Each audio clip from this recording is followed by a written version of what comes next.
Hello dear students, welcome to my YouTube channel. तो क्या हाल है आप सभी का?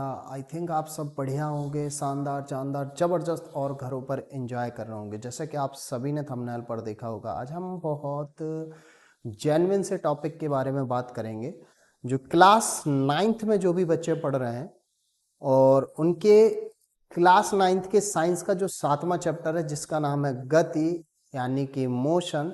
उसमें दो चीज़ें बहुत आती हैं और बहुत से बच्चों को पता होगा जो क्लासेस पढ़ते होंगे ऑनलाइन ऑफलाइन, लेकिन फिर भी मैं आप सभी को बताना चाहता हूँ। मैं आपको दो टॉपिक आज चर्चा करने वाला हूँ, गति अवस्था और विराम अवस्था क्या कहलाती है। इनके बीच में आप डिफरेंस जानेंगे आज की इस वीडियो में। यदि अब तक आपने चैनल सब्सक्राइब नहीं किया तो चैनल को जरूर सब्सक्राइब कीजिए। साथ ही साथ यूपी बोर्ड की क्लास 10th की मैथ की अगर फ्री ऑफ कॉस्ट क्लासेस लेना चाहते तो हमारे चैनल से जुड़ जाइए, क्योंकि हमारे चैनल पर 9 से 12 तक की math live classes free of cost चलती रहती हैं।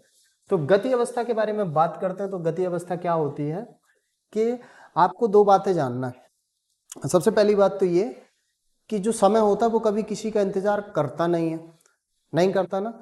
दूसरा आपको ये जाना है कि ये जो मेरे हाथ में मार्कर है ये यहाँ से यहाँ ले गया यानी कि स्थिति परिवर्तित हो गई और एक जगह पे फिक्स है यानी कि स्थिति में कोई परिवर्तन नहीं हुआ। अब वही चीज होती है मेनली आपकी गति अवस्था में। गति अवस्था में क्या होती है, यदि किसी वस्तु या व्यक्ति में समय के साथ साथ उसकी स्थिति में परिवर्तन हो, यानी कि ये वस्तु है समय के साथ साथ इसकी स्थिति परिवर्तित हो रही है ना, हो रही है ना परिवर्तित, यानी कि ये जो मार्कर है इस समय किस अवस्था में, गति अवस्था में। तो उसी के अकॉर्डिंग डेफिनेशन बोलते हैं। यदि कोई वस्तु गति अवस्था में है तो डेफिनेशन क्या बनती है कि यदि किसी वस्तु में समय के साथ साथ उसकी स्थिति में परिवर्तन हो, समय के साथ साथ उसकी स्थिति में परिवर्तन हो, तो वस्तु हमारी जो है वो किस स्थिति में कहलाती है, गति अवस्था में कहलाती है।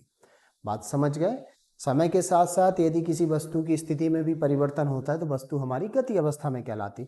इसके अपोजिट में सेम हमारी डेफिनेशन बनती है विराम अवस्था की। यदि किसी व्यक्ति या वस्तु में समय के साथ साथ उसकी स्थिति में कोई भी परिवर्तन ना हो तो वस्तु की इस अवस्था को हम क्या कहते हैं, विराम अवस्था कहते हैं।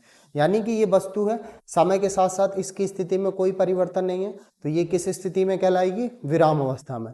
यानी कि यदि किसी वस्तु में समय के साथ साथ उसकी स्थिति में कोई परिवर्तन नहीं होता तो वस्तु हमारी विराम अवस्था में कहलाती। बात क्लियर? छोटा सा टॉपिक था, तो वीडियो को दोस्तों तक शेयर कर दीजिए। मिलते हैं नेक्स्ट वीडियो में, तब तक के लिए सभी को bye bye, take care, good luck बच्चों।